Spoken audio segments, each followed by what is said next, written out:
Tama ba ang ginagawang pivot ng administrasyon sa US mula sa China? Hindi ako sang-ayon.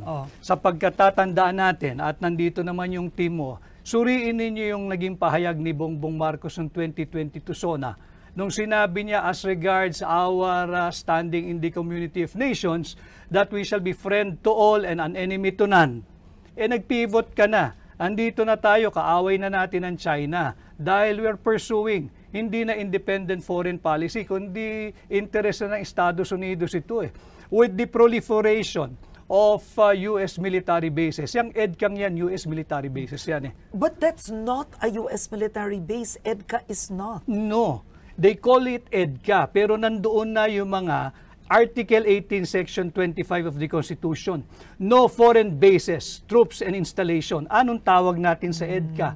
Andun ang tropa nila, nandun ang base, nandun ang armas, nandun ang bomba, nandun ang misa.